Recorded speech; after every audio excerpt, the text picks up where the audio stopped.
O que fazer diante do caos? Eu não preciso dizer para você que é o caos, nós estamos no caos. Caos na saúde, caos econômico, né, político. Nunca estivemos social, nunca tivemos assim, na segurança. A coisa está complicada demais. Mas o que me fortalece o coração nesse momento é olhar para a igreja de Jesus. E eu quero começar dizendo assim: a igreja de Jesus é a voz de Deus que clama no deserto, chamando a humanidade, assim como fez João Batista, chamando a humanidade para o arrependimento. A igreja é a voz de Deus clamando nesse momento. A igreja de Jesus é o projeto de Deus para fortalecer a sua fé, fortalecer a sua esperança, indicar o caminho e promover a vitória num mundo tenebroso. A Bíblia diz que a igreja é o corpo de Cristo. E é interessante que o corpo de Cristo é isso. Ninguém pode sozinho, independente, é através da vida de cada um de nós que a seiva, a vida passa. E Ele planejou assim. Então a igreja é esse lugar maravilhoso que somos eu e você, mas a igreja de Jesus, para a gente experimentar aqui o poder dEle, a força dEle, e vivermos a vida de vitória. Por isso precisamos. A igreja de Jesus é um povo escolhido, a palavra de Deus diz isso, por Deus para levar o seu nome, ninguém mais. Não há outra instituição, não há nada nesse mundo, nenhum outro poder, qualquer outra coisa que você possa imaginar que tem o direito de levar o nome de Deus, mas a igreja de Jesus, que somos eu e você, fazemos o nome de Deus conhecido. Você tem esse privilégio, como pessoa, de honrar. Você foi escolhido para honrar o nome de Deus, para louvar o nome de Deus, para glorificar o nome de Deus, num momento como esse tão difícil. E a sua palavra, estou falando da igreja, agora a palavra de Deus que seguimos, é a verdade imutável, como nós acabamos de cantar. Ela é a mesma ontem, é a mesma hoje, e será eternamente. É a palavra de Deus que sustenta esse universo, é a palavra de Deus que sustenta a nossa vida, é a palavra de Deus que sustentará o futuro das nossas vidas, da eternidade. É nessa igreja, é nesse Deus, é nessa palavra que nós devemos firmar. Isso é a rocha de Deus para você e para mim. Na igreja de Deus, em Deus, na sua palavra, que nós devemos firmar. Nesse Deus, igreja e palavra, que devemos firmar a nossa vida para vivermos uma vida vitoriosa nesse mundo. Texto base, falando nisso, então, nós vamos pensar na palavra de Deus. Texto base é Romanos 8, 18 a 39, tá? Que ele nos ensina o que fazer quando tudo está perdido, como estamos vendo, quando as pessoas não têm mais saída. Como agir? Qual é a nossa segurança? Qual é a nossa esperança? Para onde correr? Então, o que fazer primeiramente? Mantenha, quer vencer o caos? Mantenha a esperança. O contrário de esperança é alguém que se desespera. É alguém que deixa de acreditar que algo bom vai acontecer e passa a acreditar que tudo está mal, que não tem saída, que o mal é que virá. Esperança é a expectativa do bem, é a fé de um futuro melhor. Por isso eu estou dizendo, mantenha esperança. Você já leu na sua casa, eu pedi isto, e se você está acessando agora, eu vou pedir que depois você leia Romanos 8, 18, esse texto todo, né, que é Romanos 8, 18 a 39. Vou pedir que você leia para entender melhor, porque eu vou pegar só algumas partes, mas eu vou citar todo esse texto que eu estou falando com vocês. Então você já leu e você vai entender. Mas vamos pensar somente no versículo 18, nesse momento, pensando do 18 ao 25. Diz assim: considero, Paulo começa, e esse é um resumo dessa parte para mim. Ele diz assim: eu considero que os sofrimentos atuais não podem ser comparados com a glória em nós, que será revelada. O apóstolo Paulo está falando nesses versículos o quê? 18 a 25. Ele está falando sobre a esperança. Ele diz assim, primeiro que a salvação, dentro desse primeiro ponto, tem 5 coisas que eu quero falar com você. Primeiro, que a salvação de Jesus colocou esperança no nosso coração. É a salvação de Jesus. A esperança, ela não é exercício pessoal, não é sua determinação somente, apesar que isso exige. Mas não é só isso, eu decidi que agora eu vou ter força. Agora as coisas comigo vão dar certo. Agora eu vou ser forte, agora as coisas vão acontecer. Não é isso. É muito mais que isso. Ele diz, foi a salvação de Jesus que derramou esperança no nosso coração. O poder dele que pode causar isso. Então é por causa de Jesus que você e eu não somos um Zé Ninguém nesse mundo. A nossa vida ganhou sentido, a nossa vida ganhou propósito. Jesus nos comprou com a sua vida lá na cruz. Nós pertencemos a Ele, nós não pertencemos a esse mundo. A nossa vida está nas mãos de Deus, essa é a esperança. A salvação fez isso conosco. Segundo, a esperança que Jesus colocou no nosso coração é uma esperança de que há uma glória a ser revelada no futuro em nós e para cada um de nós, os filhos dele. Por isso o versículo 18 está dizendo assim, não dá para comparar o que você e eu estamos vivendo agora, não dá para comparar com aquilo que ele tem reservado para nós. Agora, não só a humanidade, o que me chama a atenção aqui, não só a humanidade, mas também a natureza. Não só os seres racionais, mas aquilo que é irracional, está dizendo assim, que também sofre, que também aguarda esse dia. Esses versículos falam que a natureza, está dizendo assim, que a natureza, ela foi submetida à futilidade, eu não sei se você já parou para pensar isso, diz que ela foi escravizada e está em decadência. Futilidade, escravidão e decadência. Que a própria natureza, tem pessoas que colocam a natureza como Deus, não é, Deus está acima, Deus criou a natureza, mas diz que a própria natureza está clamando, gemendo, aguardando a restauração de todas as coisas. Eu imagino que isso é uma alusão, lá no Jardim do Éden, está dizendo que também a terra foi amaldiçoada, então a natureza também enfrenta a corrupção, ela está fora do eixo, está fora do projeto da glória de Deus, daquela glória inicial, e a natureza também, como cada um de nós estamos aguardando essa restauração, né? E o Espírito Santo em nós diz que nós também gememos aguardando esse dia. Terceiro aqui, a glória que nós esperamos e que será revelada no final, é que nós seremos adotados completamente como filhos de Deus. Deus nos adotou, diz que começou, o Espírito Santo é só o início. Diz que quando você compra um terreno, a entrada, você dá uma entrada como garantia, o Espírito Santo é essa entrada, é só o início da nossa adoção, só começou, mas nós um dia seremos completamente tudo que Jesus é, adotados completamente, mas também diz que nessa esperança haverá uma redenção do corpo, está dizendo que nós vamos ganhar um novo nome, nós vamos ganhar um novo corpo, e é isso que nós falamos para as pessoas que vão para Jesus. Quando Ele voltar, num piscar de olhos, seremos transformados. O nosso corpo terá o corpo de Jesus, será completamente o que Jesus é. Nosso corpo mortal será revestido do poder de Jesus, de imortalidade. Enquanto pessoas estão lutando para viver mais um dia, para respirar mais um dia, quem sabe para ter mais um ano de vida, mais um dia de vida, mais uma semana de vida, a Bíblia diz que o nosso corpo se revestirá de imortalidade. E nós seremos tudo que Jesus Cristo é. Quarto, dentro desse primeiro ponto, a esperança é não desistir. Diz lá no final, é aguardar pacientemente o que Deus reservou para cada um de nós. Se você desistir, você perde. Se você desistir, você perde. Só vai ter aquele que... Apocalipse está registrado, Jesus diz, ao vencedor darei. Só o vencedor pode. Todos podemos vencer, mas todos precisamos lutar até o fim. Então, quem tiver a esperança, quem não desistir, quem for até o fim pacientemente, receberá o presente, a coroa da vida que Jesus tem para cada um de nós. Você não é daqui, para viver em esperança, a gente precisa crer e viver assim, que você e eu não somos daqui, que essa não é a nossa pátria. Você e eu somos cidadãos dos céus, então nós devemos viver em função dessa verdadeira terra, da verdadeira cidade, da verdadeira vida que Ele tem para cada um de nós. Você está decepcionado com esse mundo? Você está decepcionado com a vida? Você está assustado com o seu entorno, com tudo que você está vendo aqui e na humanidade? E ele diz assim, a sua vida não se resume a isso. Quinto lugar, conforme o versículo 18, esperança. É você diminuir o valor que o sofrimento tem e atribuir esse valor totalmente para o que Deus tem reservado. Ele diz, o que eu tenho aqui não se compara, então eu diminuo o valor aqui e atribuo o maior valor para aquilo que está reservado, para aquilo que me espera e aquilo que espera cada um dos filhos de Deus.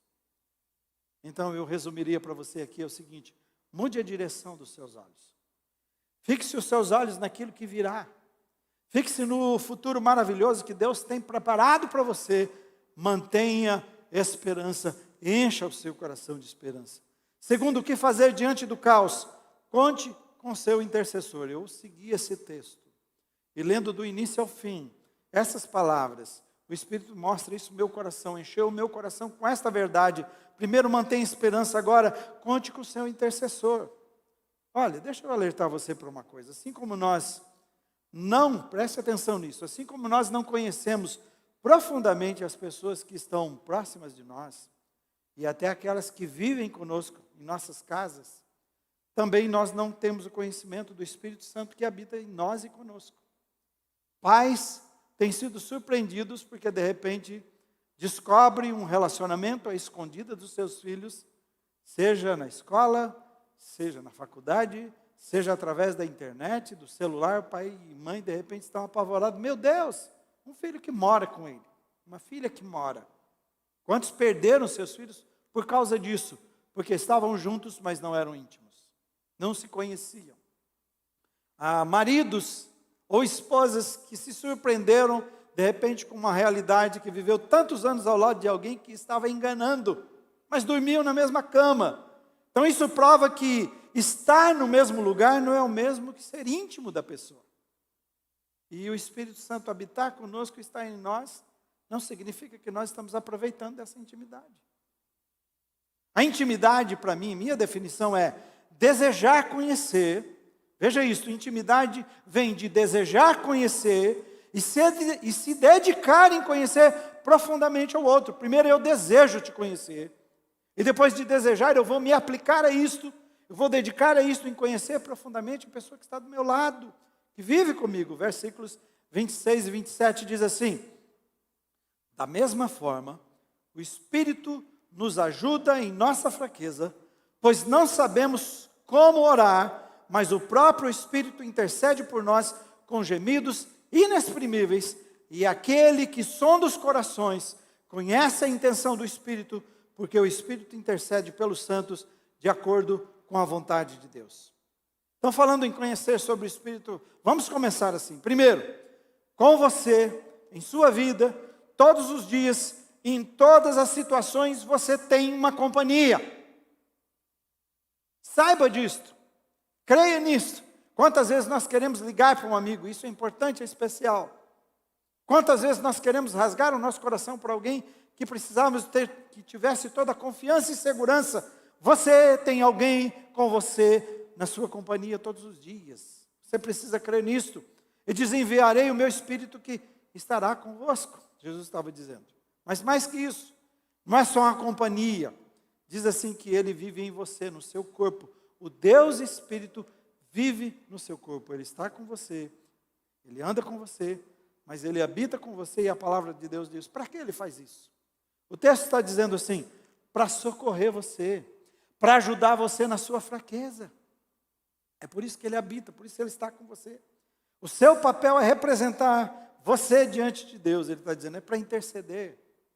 Quantas vezes nós precisamos de alguém, olha, alguém que precisa de um emprego, você não podia falar lá com o seu patrão, me apresentar, diz quem eu sou. Em outras palavras, você podia interceder por mim, ou eu entreguei meu currículo, eu acho que eles não viram. Você podia falar com ele, interceder ao meu favor. Essa é a ideia.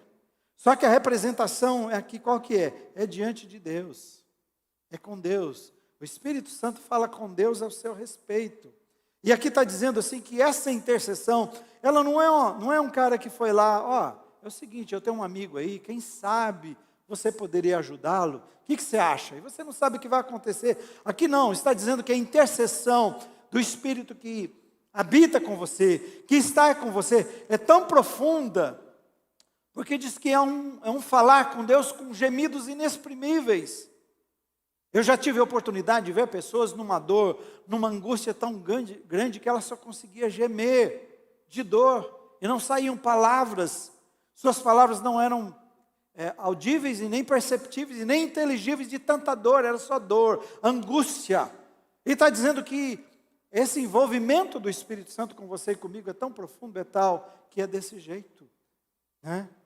E a intercessão é tão maravilhosa porque é uma intercessão que vai direto ao ponto. Não tem dúvida, não tem... Sabe quantas pessoas, puxa, eu fiz um pedido,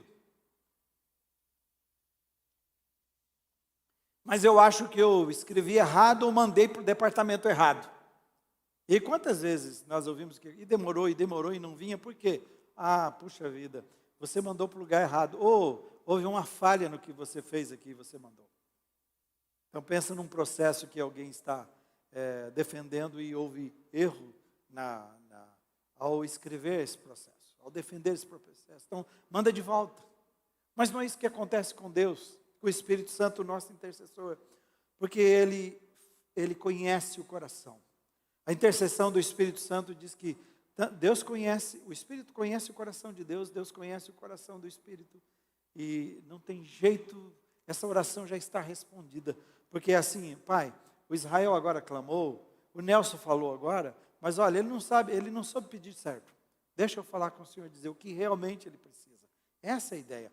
Mas é uma comunicação direta de Deus, do Deus Espírito Santo para o Deus Pai, e é uma comunicação direta do Deus Pai para o Deus Espírito Santo. Aleluia, por isso, sem interrupções. Nada pode impedir isto, onde você estiver em todo momento.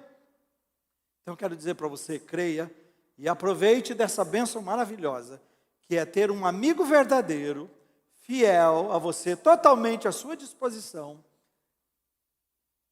24 horas para te socorrer e te ajudar em toda e qualquer situação.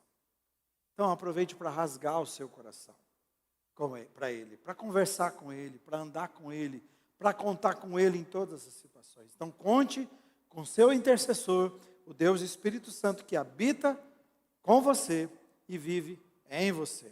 O terceiro que eu aprendo aqui é o que fazer diante do caos, descanse, nós cantamos isso, Deus de promessas, Deus que não é homem para mentir. Descanse nas promessas desse Deus, o único Deus. A própria Bíblia, a palavra de Deus, diz que todas as promessas de Deus, não sei se você está lembrando disso, está dizendo assim que todas as promessas de Deus têm o sim de Deus. Já pensou? Tem gente que fica lá, eu estou orando, eu estou insistindo com Deus, eu estou falando, Ele diz para insistir. Deus escreveu as promessas que Ele fez para mim e para você, está dizendo assim, elas já têm o sim, você não tem que falar, Senhor, será que o Senhor podia? Não, é promessa, é só você dizer, Pai, eu preciso disto. Ouça o meu pedido, o meu clamor, Pai, eu necessito. Ele diz, todas elas têm o sim. E cada promessa foi feita para quê? Para o bem. Estava pensando, enquanto eu estava preparando isso aqui, parece que algumas pessoas, quando vão para Deus, pensam assim, sabe aquela promessa? Eu vou te pegar lá fora. Parece que tem gente que vive assim, que Deus vai pegar a gente lá fora. Que Deus vive com uma listinha, com a lista negra para mim e você. Você errou de novo, lembra? Eu sou um Deus perfeito, eu sou um Deus santo, você é um José ninguém. Não, Ele já sabe que eu e você não somos nada. Por isso Ele enviou Jesus. Por isso o presente é um presente, é de graça. Deus nunca vai se decepcionar com você, porque Ele não espera demais de você. Ele sabe. E as suas promessas não são essa promessa, eu vou te pegar na esquina. As promessas são para nos abençoar, para a gente experimentar o melhor da vida. E nem tem a ver somente com dinheiro, que muita gente pensa que a bênção, prosperidade é dinheiro. Prosperidade na vida é experimentar tudo o que Deus planejou para nós. E sabe de uma coisa? Pode ser que algumas vezes a prosperidade nem tenha nada a ver com dinheiro.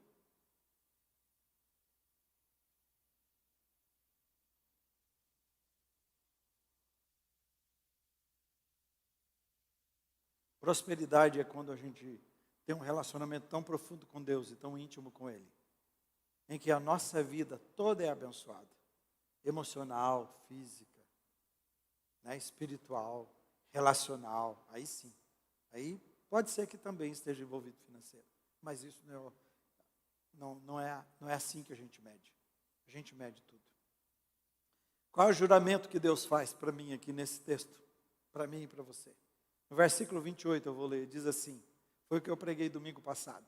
Agora de outra perspectiva, diz, sabemos que Deus age em todas as coisas para o bem daqueles que o amam, dos que foram chamados de acordo com o seu propósito.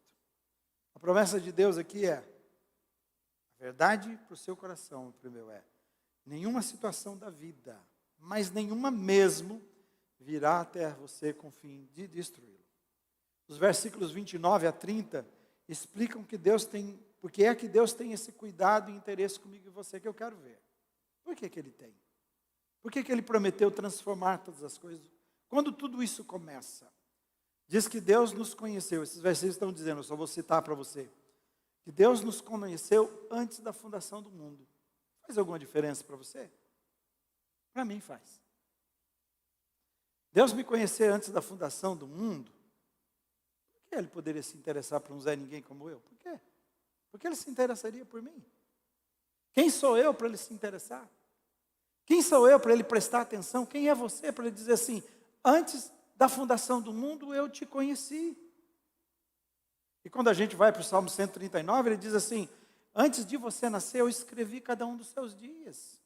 Eu estava dizendo que uma das coisas mais gostosas que a gente faz hoje é, seguindo por ultrassom, cada dia, cada desenvolvimento da criança, e a gente vai sonhando com essa criança no útero. Aí, hoje tem, o cabelinho já começou a nascer, o pezinho, o coração batendo, não é assim? Para mim, essa é a maior explicação que eu posso ter na nossa finitude, na nossa incapacidade de entender o Salmo 139. Ele diz, quando você era uma substância ainda informe, quando você não tinha nenhum dos seus ossos e músculos, nada formado, eu te vi. O Deus que diz assim, eu vou fazer com que todas as coisas trabalhem o seu bem, ele diz, fui eu que te vi, não foi quando você estava sendo formado no ventre da sua mãe.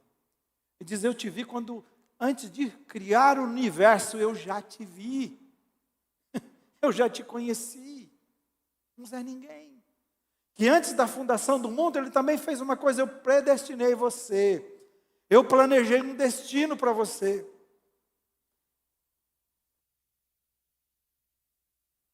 Qual foi o plano dele? Diz, o meu plano foi transformar você na imagem do meu filho. Foi para isso que eu fiz. Transformar você na imagem do meu filho. Então, o que me chama a atenção é que Jesus não planejou para nós um futuro, não para a gente ser vitorioso somente. Estou repetindo isso nesses dias e quero que você preste atenção. O projeto não é você somente ser vitorioso. O projeto não é somente você e eu, cristãos, sermos fiéis a Deus, apesar que isso está lá. O projeto de Deus não é nós darmos a vida eterna, apesar que isso está lá. Ele diz assim, mas termos todo o poder e glória e sabedoria que o Filho dele tem, Jesus Cristo. Sermos tudo quanto Jesus Cristo é. Esse é o projeto dele. Esse é o projeto. Também diz que Ele nos chamou. Estava pensando, eu tenho um chamado. Deus me chamou para ser o quê? Eu deixei tudo para ser um pastor. Mas aí quando você olha para a sua vida, olhe para a sua vida agora, você que me vê, você que está aqui, qual é o seu chamado? Primeira coisa, Ele diz assim, eu te chamei para ser santo, santa. Amém, queridos? Ele diz, eu te chamei para isto. Eu te chamei para ser sal, para ser luz. Independente do chamado missionário, pastoral, que a gente confunde. Ele diz, eu te chamei para ser meu filho. Para ser parecido, para ter tudo o que foi planejado meu filho ter, e ele tem, chamei você para isto. Por isso, quando eu digo que você e eu estamos caminhando aqui para glorificar a Jesus, para honrar o nome de Deus, para fazer o nome conhecido de Deus, porque Ele te chamou, Ele nos chamou, Ele me chamou, chamou você, para honrar o nome dEle, em santidade, para ser tudo o que o Filho dEle é. Então não confunda que o pastor foi chamado. Essa é uma parte do chamado. Todos nós somos chamados, cada um de vocês que me veem agora, foram chamados por Jesus. E aleluia, Ele te viu, Ele te escolheu, Ele predestinou você, Ele chamou você. Vem cá, meu querido. Você vai ser conhecido pelo meu nome. Onde você for, você será chamado de meu filho. Foi para isso que Ele te chamou. Ele diz assim que também nos justificou. Por que Ele vai fazer tudo por mim e você? Puxa vida. Como as pessoas estão tentando agradar a Deus, se esforçando para agradar a Deus. Quando nós chamamos, queremos falar de Jesus para elas, elas dizem assim, puxa, eu estou tentando mudar um vício na minha vida, eu estou tentando fazer o dia que isso acontecer, então aí tudo bem, eu vou para Jesus. Mas Ele está dizendo assim, foi Ele que nos justificou. Não é o que eu faço, nem o meu esforço, é de graça. Foi Jesus que pagou uma dívida que eu e você não podíamos pagar, Ele pagou essa dívida. Ele já pagou e diz, você está justo, você não tem mais dívida. Isso que Jesus fez e diz que nos glorificou. Por quê? Nós somos assentados em Jesus nos lugares celestiais. Nós estamos assentados em Jesus à direita de Deus agora. Ele nos fez, nos glorificou. E glorificar é porque também em nós habita o Espírito de Deus, a pessoa de Jesus. Por isso a nossa vida é cheia de propósito. É assim que nós somos. Então a pergunta que eu faço aqui, e que Paulo nos faz: como você e eu podemos duvidar de que Deus quer o nosso bem diante dessas coisas que ele acabou de relatar, que eu acabei de relatar a vocês? Não sou eu que estou fazendo uma viagem no texto, isso está no texto. Só estou mencionando cada uma dessas coisas. Sua promessa é que fará que cada uma das situações trabalhem ao nosso favor. Então, nenhuma situação na vida vai causar dano a mim e a você. Nenhuma. Como eu citei no domingo, as situações serão sempre servas de Deus. Servas de Deus. Para trabalhar ao seu favor, ao meu favor. Então, eu resumo esse ponto e termino esse ponto terceiro dizendo assim: descanse nas promessas de Deus. A sua palavra está repleta de promessas, de compromissos de Deus, de alianças de Deus, visando o seu bem e o meu bem. Então, só que você precisa ler a Bíblia, crer na Bíblia e tomar posse de cada uma dessas promessas. Se você não lê, se você não crê, se você não toma posse, só está à sua disposição, mas está à sua disposição. Para fazer sentido, você precisa ter compromisso com essa palavra. Quarto lugar, o que fazer diante do caos? Confie na fidelidade de Deus.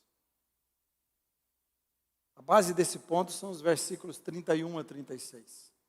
De novo, eu não vou ler todos, você vai ler. Vou pedir, se você já leu, vou pedir que você reveja depois. Agora, desses versículos, eu creio que o versículo 32 é o ápice, é o ponto culminante, o ponto mais alto do compromisso de Deus com a humanidade. Porque veja o que o versículo está dizendo. Leia comigo, diz assim: aquele que não poupou a seu próprio filho, mas o entregou por todos nós. Se você tem dúvida, ele faz uma pergunta: como não nos dará juntamente com ele e de graça? Ouviu isso? Todas as coisas. Paulo está dizendo: você quer saber se Deus é confiável? Você quer saber se ele realmente estará com você na hora que você mais precisar? Quer saber se Deus ama você? Ele diz: aquele que não poupou o seu próprio filho. Você quer saber se alguém ama, ou se alguém está sério naquilo que vai fazer? Perceba o comprometimento dessa pessoa. O quanto ela está comprometida com o que vai fazer. Se ela não tem compromisso nenhum, você sabe que não tem também amor. Mas ele está dizendo assim: Deus se comprometeu, ele diz assim: eu amo vocês. E para mostrar para a humanidade que eu amo, eu quero restaurar o meu relacionamento com a humanidade, eu não vou criar somente um povo na terra e regras e dizer para eles e valores, para eles seguirem e dar uma palavra como bússola para eles seguirem, não vou fazer mais que isso. O meu filho, o meu único filho, vai abrir mão de toda a sua divindade. Ele vai nascer de uma criança, de uma maneira simples. Ele vai se tornar completamente humano. Ele vai passar todos os dilemas, enfrentar todos os dilemas da humanidade. Ele vai descer ao nível da humanidade para dizer: nós somos iguais. Tem muita gente que pensa: Jesus venceu porque ele tinha poder. Não. Pode olhar na Bíblia, ele esvaziou de tudo. O poder que tinha é porque ele orava, porque ele andava na presença de Deus, porque ele vivia uma vida cheia do Espírito Santo, dizendo para mim e você: é assim que o homem vence. Então ele diz: quer saber se ele ama? Então o meu comprometimento é: eu vou dar o meu filho, ele vai morrer por você. Então por isso nós temos certeza que ele é um Deus fiel e que estará conosco em todas as situações, nessa situação que nós estamos vivendo. Paulo faz uma lista de coisas que poderiam nos fazer mal, deixando claro que nenhuma delas, quando a gente lê esse texto, nada nesse mundo poderia fazer mal a nós. Porque ele diz assim: é o amor de Deus que nos cerca. Então nós estamos protegidos pelo amor de Deus. Eu estou muito feliz porque nesse momento quem está numa das câmeras aqui é o Nelson, né? O Nelson. E eu estava dizendo para ele como eu louvo a Jesus, porque você está aqui. Né? Hoje é o primeiro dia que ele está aqui. Mas Nelson, eu ouvi isso do Marcos que deve estar assistindo agora. E eu falei que elogiei porque nessa semana de jejum que muitos de vocês fizeram, a maioria de nós fez, ele estava dizendo que ele e o filhinho jejuaram ao Senhor. Então eu louvo isso. E o Marcos estava dizendo, pastor, perto de nós, nosso amigo, nossas amigas, acabamos de receber mais uma informação, morreu. Estar vivo aqui, passar por isso é um milagre de Deus, eu só posso entender isso. Eu não estava esperando o pior para o Nelson, mas eu sabia que quem entrou nessa, entrou numa coisa que ninguém sabe de nada. Como fizemos com a família do pastor Carlos, toda envolvida. Nós temos um pastor lá de Mato Grosso, agora também, Mato Grosso do Sul, internado, pastor Joel, nós estamos orando. Soube de 12 pastores que faleceram, acho que ali em Arapongas. Então a coisa é séria. Então, a gente sabe que Deus nos cerca. Então, estar aqui é dizer, é um milagre de Deus. Cada dia é um milagre. E nós precisamos confiar nisso. Confiar nele. Crer nele. Um Deus que diz assim, eu já entreguei tudo o que eu tenho de maior valor para você. Haverá alguma outra coisa que eu vá dizer, não vou poder, não vai dar para te atender. Você está pedindo muito agora. Não. Ele está dizendo, nada mais. Todo o restante, ele diz, é fichinha, é pequeno, diante do que eu já dei, que é o meu filho, por você. E o interessante que me lembra aqui, que todas as vezes que alguém olha para Deus e fala que Jesus se entregou, qual é a coisa que as pessoas têm? Penso assim, coitadinho de Jesus, Deus é um pai muito mau, entregar o filho. É bem no início aqui, quando começamos, Paulo está dizendo assim, em troca, né? Não é para comparar o sofrimento de agora com aquilo que há reservado. A gente precisa entender isso aqui. Esse Jesus, e esse Deus que nos ama, que entregou o seu Filho, Jesus, em troca da alegria que estava proposta, ele decidiu fazer o que o Pai pediu.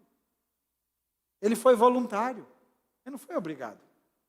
E diz lá que quando ele estava orando no Jardim do Éden, Getsemane, ele foi ouvido.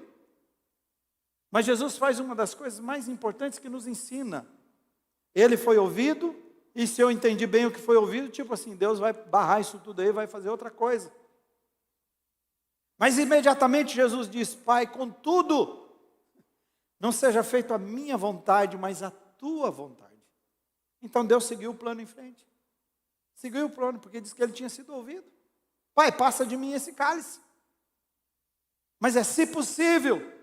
E depois ele ora, Pai, contudo, seja feita a sua vontade e não a minha. Jesus, em troca da alegria que estava proposta, ele suportou o momento presente. E esse momento presente, agora, esse futuro que era para Jesus, é o agora. Esse Jesus, coitadinho, que muita gente pensa, não, ele salvou a humanidade, ele se ofereceu. Então, a gente não tem dó dele por isso. A gente o ama, dó é outra coisa. Pensando que Deus fez mal, diz que Deus o exaltou de uma maneira tão grande, tão maravilhosa, que ele está assentado à direita de Deus nesse momento, reinando com ele e intercedendo por você e por mim. Esse é o Jesus maravilhoso. Amém? Você já está lá no quinto? Então confie na fidelidade de Deus. Deus jamais irá decepcionar você, jamais irá abandonar você. Quinto e último lugar, o que fazer diante do caos? Enfrente as batalhas no poder de Deus. Amém? Eu vou encerrar com esse ponto. Enfrente as suas batalhas no poder de Deus. Todos esses dias difíceis, em que os maiores poderes, as maiores potências, não têm as respostas para uma coisa tão simples e pequena, que é um vírus. Um vírus. Quantos outros já foram descobertos? Quantos outros já foram curados e veio a cura? Um vírus. Eu digo um vírus que põe potências, o mundo de joelhos, prostrados, dizendo, não temos a resposta.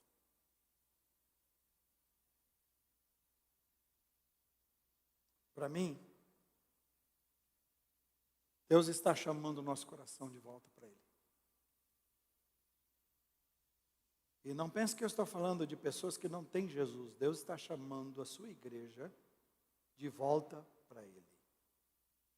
Quando Ele diz assim: eis que estou à porta e bato, se alguém ouvir a minha voz, Ele está dizendo para a sua igreja: estou na porta da minha igreja pedindo para entrar, da igreja que eu comprei, que eu salvei. Se alguém ouvir a minha voz e abrir a porta, eu vou entrar e cear com ele. Jesus está batendo a porta da sua igreja, dizendo: me deixa entrar e ver a minha noiva, o que vocês fizeram com a minha noiva, no que vocês se transformaram. É Deus chamando. Não se engane sobre isso. Quando você olha para o povo de Israel, para a história de Israel, você vai ver que cada uma das calamidades que o povo de Israel passou foi Deus tentando mudar o coração e trazer de volta o seu povo para Ele. Por Ele diz: quando se vocês se afastarem de mim, eu me afasto de vocês. Mas se vocês se voltarem para mim, eu me voltarei para vocês. E Ele diz: não importa onde vocês estiverem, não importa como vocês estiverem, basta vocês se arrependerem e se ajoelharem e clamarem, e eu irei até vocês. Paulo fala de várias coisas poderosas, porque enfrente as batalhas no poder de Deus. De versículo 38 a 39, ele fala de algumas coisas poderosas que eu vou citar para você.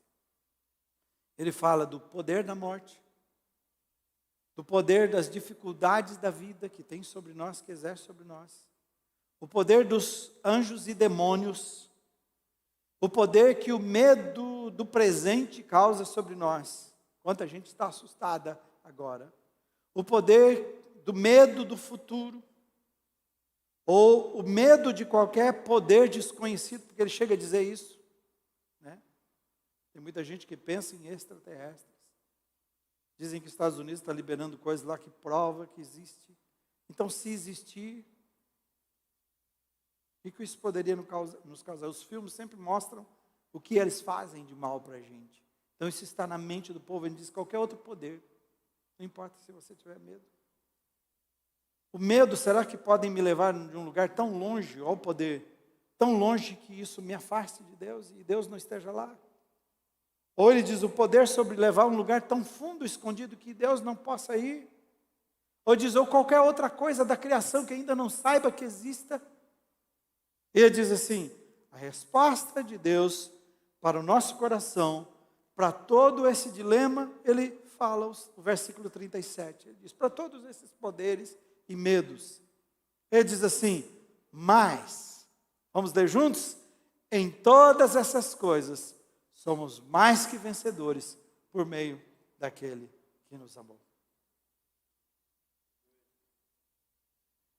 Nesses 3 versículos, no primeiro e no último, Paulo está dizendo assim, do amor de Deus, por meio de Cristo, o amor de Deus, 37 e no 39, é o amor de Deus em seu Filho.